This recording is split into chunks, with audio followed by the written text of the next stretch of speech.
Bigger and better. Hello YouTube. It's Monday evening. I'm pretty sure it's Monday evening. Yeah, Monday, February 27th, 2022. Are we losing a lane here? What's going on? I didn't realize that lane ended like that. That's awkward. City of Phoenix should fix that. That lane, that right lane is wider than a normal lane, but it's narrower than two lanes, and then it splits into two lanes right here. That should definitely be two lanes all the way down to the freeway entrance. Anyway, I was checking the time and the date. Monday, February 27th, 2023, 6:29 p.m. Yeah, I'm running a little bit late for work right now. Oh, and a fucking meter donor. I hate these things. Wow. The oversized pickup truck behind me apparently didn't think I was going to stop for the meter. Nearly plowed into my ass end. Would have been awesome if that guy hit me. I could have really used a fat check for obeying traffic laws.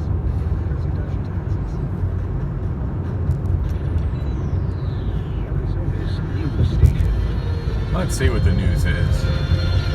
This is Arizona's Evening News with Becky Lynn.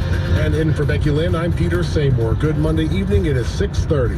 We visited our friends today in hospital, and they're fighting. We learned a little bit more about what led to the crash in Goodyear over the weekend that killed 2 bicyclists and injured 17 others. That's crazy. A lot of students and their families are just not aware of the benefits of dual enrollment or don't see themselves as college bound. Dual enrollment. Bicycle massacre by oversized pickup.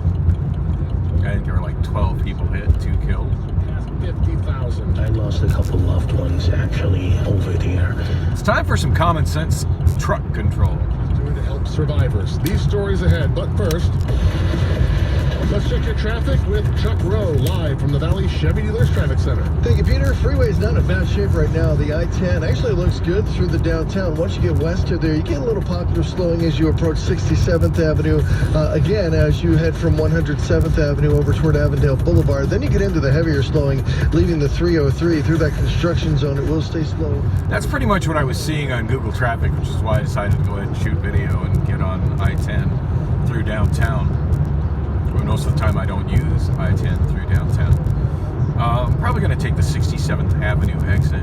Yeah, speaking of taking the 67th Avenue exit, man, I wish I'd have vlogged yesterday. Because I did that as well yesterday.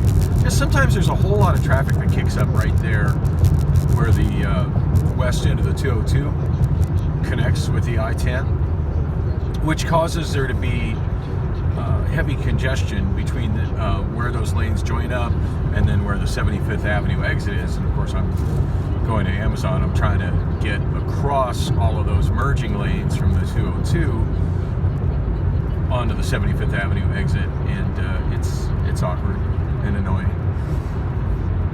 As opposed to the 67th Avenue exit, which breaks right before all the lanes join in. It's actually after the lanes exiting for the 202, but it exits before the lanes join up. The physical exit is actually right underneath where the 202 intersection is and where 59th Avenue is. And then it's like its own little chunk of highway using that access road for that mile to get to 67th Avenue. The 67th Avenue turn usually goes quick. Went to the Circle K there.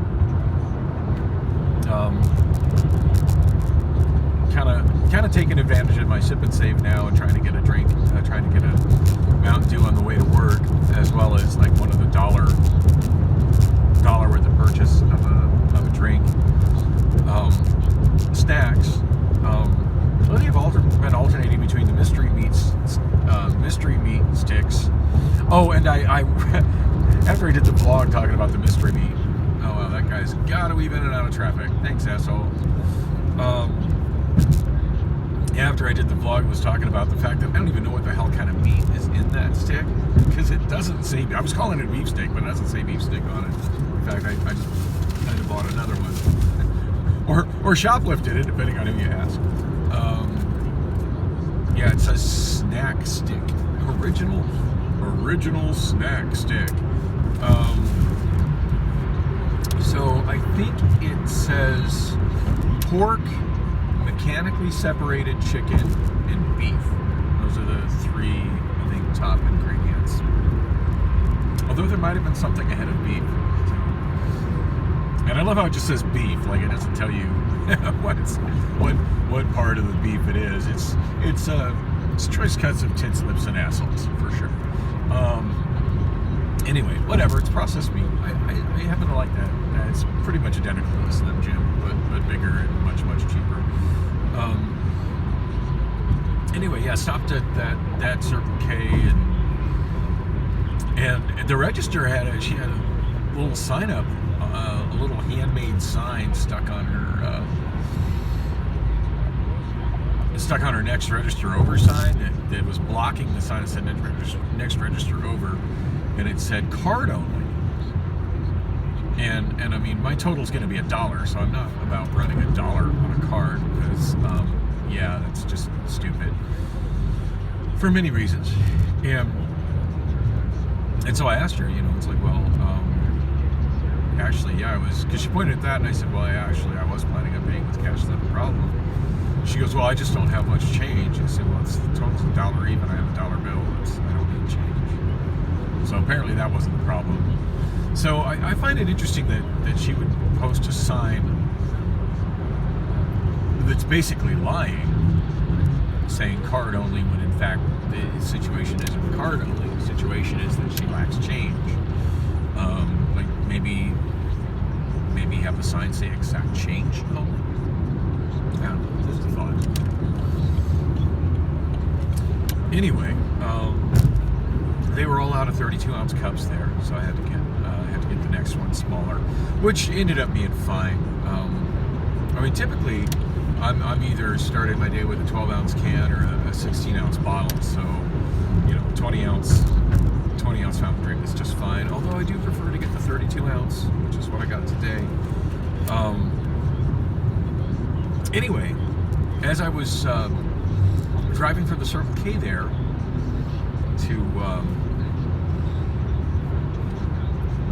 to the Amazon parking lot,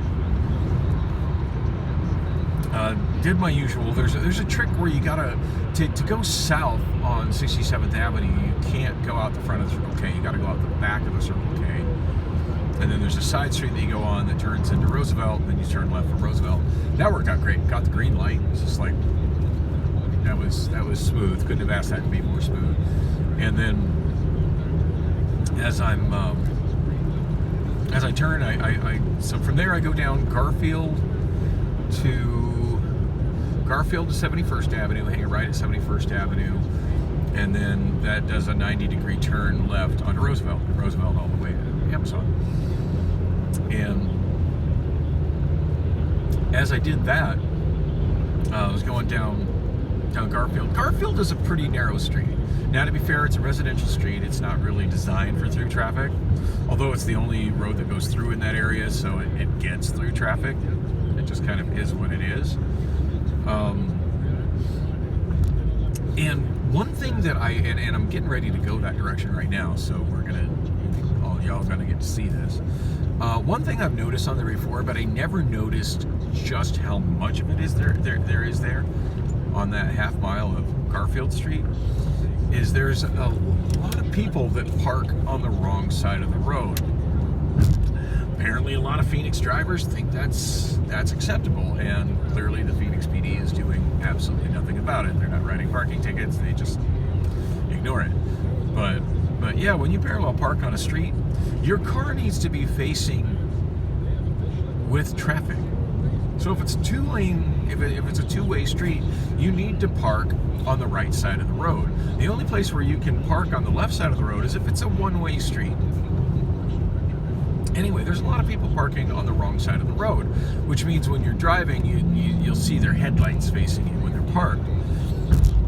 I mean, if the car is parked, it's not really, it's parked. It's out of the way. It's not a big deal. Other than, of course, it results in orange reflective orange reflectors versus red reflectors, which can be a little confusing. But anyway,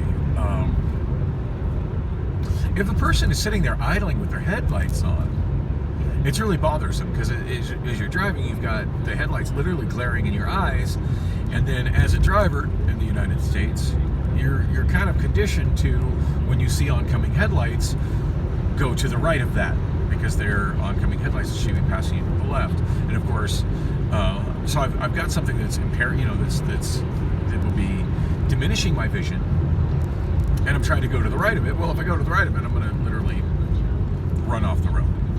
And I've had a couple of times where I've come close to doing that because it's difficult to see, and I'm thinking, okay, that's an oncoming car, I need to go to the right of that. And then as I start to do that, I'm like, whoa, they're parked on the wrong side of the road with their headlights on. Thanks, asshole. And of course, the police do nothing about it. The police do nothing about anything these days.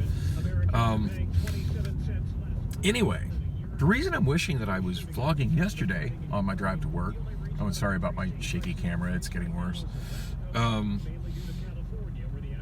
I don't think I'm doing any overtime shifts this coming weekend. Business has really slowed down at GYR3. The workload has just slowed down dramatically. So yeah, probably no overtime to be had this weekend. So that'll give me Thursday and Friday to work on handling things like maybe the rest of my laundry and the more laundry I've accumulated since doing laundry, since I was probably over a month ago. And handling my phone issue and handling my registration on my car, which I think expires at the end of this month. That kind of thing.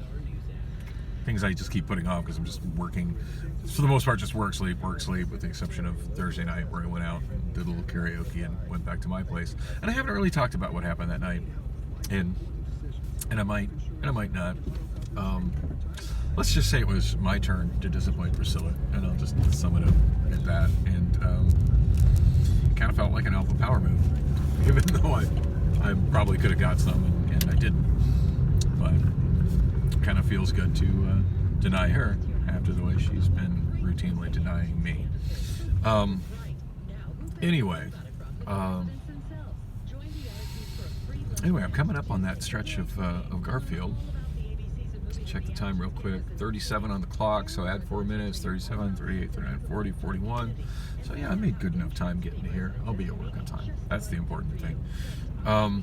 Anyway, as I'm coming, there's oncoming headlights, and when you add the on-street parking, like, the space that leaves for driving on the road is really narrow. So you kind of got to make an effort not to hit oncoming vehicles, and then add to the fact that this particular neighborhood has more than its share of oversized trucks and SUVs parked on the road, which take up more space than what a car parked on the road should take. Anyway, this oncoming vehicle swerved directly in front of me, like literally just played chicken with me directly in front of me, and then parked on what would have been his left, but my right. I really wish I'd have caught video of that. I get video of plenty of asshole drivers while I'm doing this, but that was pretty extreme, and I missed it because I wasn't rolling video. So this is Garfield Street here, and I just take this for a half mile. Now it's kind of rough driving this time of night because of for me, and I understand not everybody sees out of my eyes, so maybe other people can see this better than I can, but when the sun is low in the horizon like that, it makes the street really dark and difficult for me to see because of the contrast of the dark street versus the bright horizon.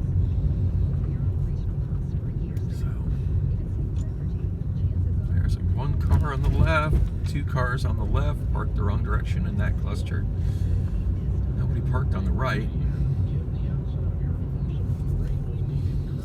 I'm gonna roll through this video before I post it and count how many vehicles parked on the wrong side of the road. Yeah, there's a car on the left parked on the wrong side of the road there.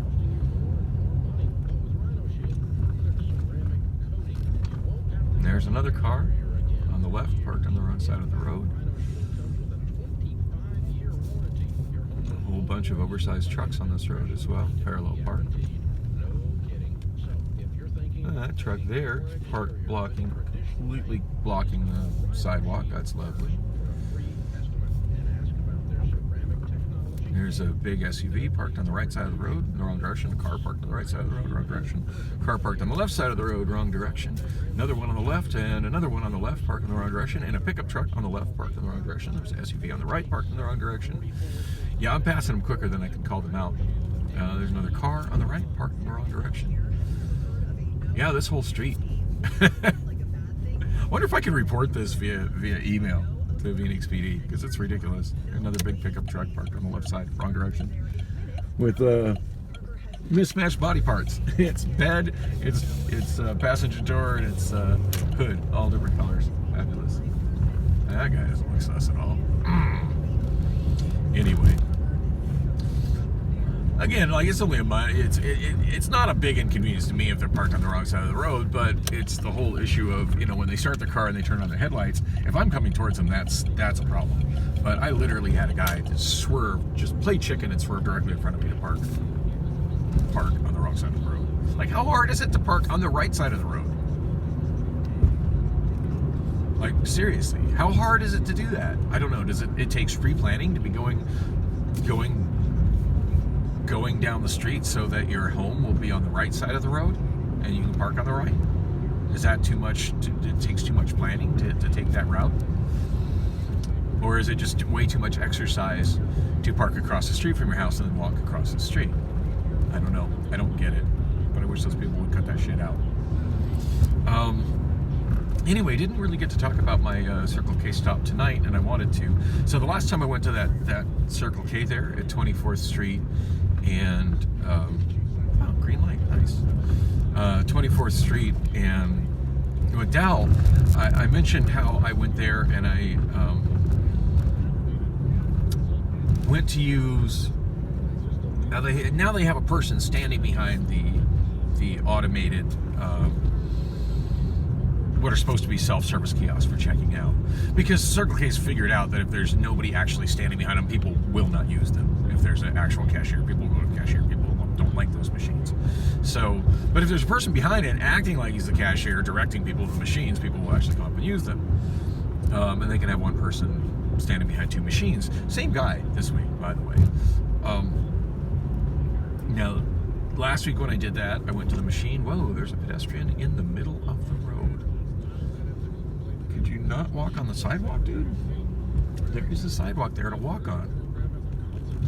Kills me when there's actually sidewalks and then pedestrians don't use them, and then they wonder why the city doesn't want to put in sidewalks.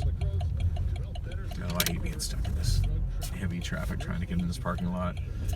It really is more comfortable showing up a little bit late, but the downside of showing up late these days is I end up not getting the work position that I want, because I'm like to stand up and they end up handing it out to other people. So, not that was a problem yesterday. It was like a freaking ghost town up in here yesterday.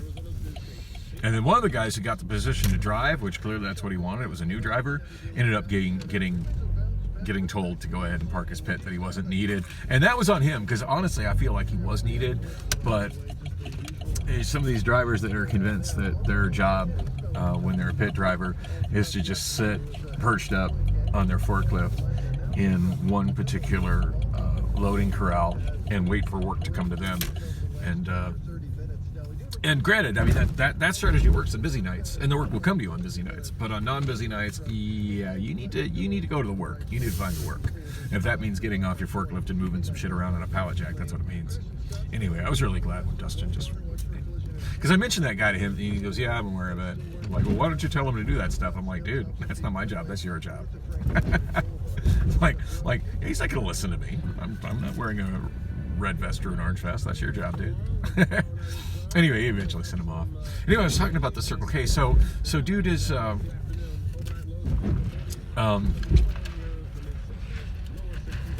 yeah, when I went there last week,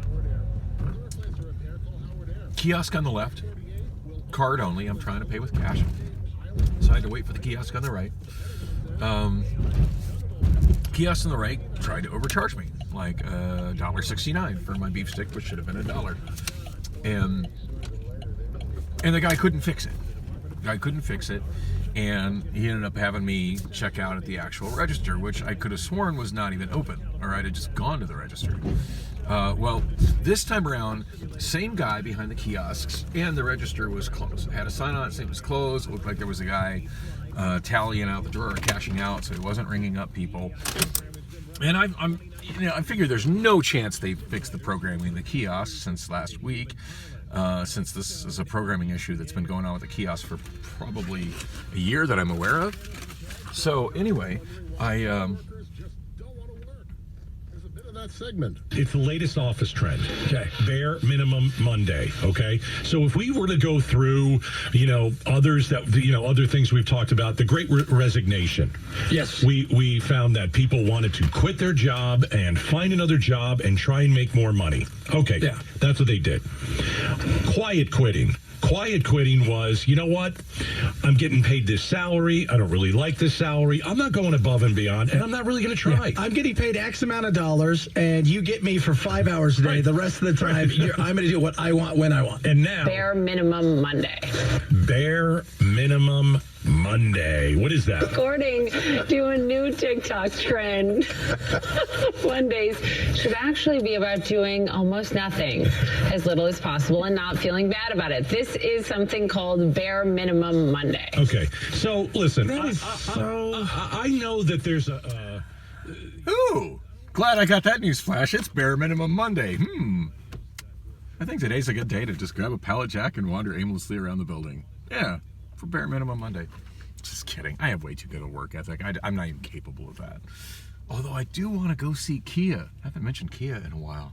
I hung out with her Thursday, like 3 times during Thursday. We had all our breaks together on Thursday, and she chatted me up, and I still find her very, very attractive, and I learned a lot about her. She shared a lot of way more personal information with me than she probably should have, and I'm not going to disclose all of that here, but I was thinking that was Katrina walking on the left, but it wasn't. I saw Katrina last night, but she bounced out super early. Apparently it felt like too much work was being put on her, so she left. It's just like, that's a little disappointing, honestly, but anyway, but Kia, on the other hand. But yeah, I only see her if I end up working on the north side docks. If I work on the south side docks, I don't see her whatsoever. She works in Mansard. I was trying to talk about the Circle K though, wasn't I? Sorry, it just occurred to me that I should take a trip around the building with a pallet jack and see Kia. Or I could just go to where she has her break.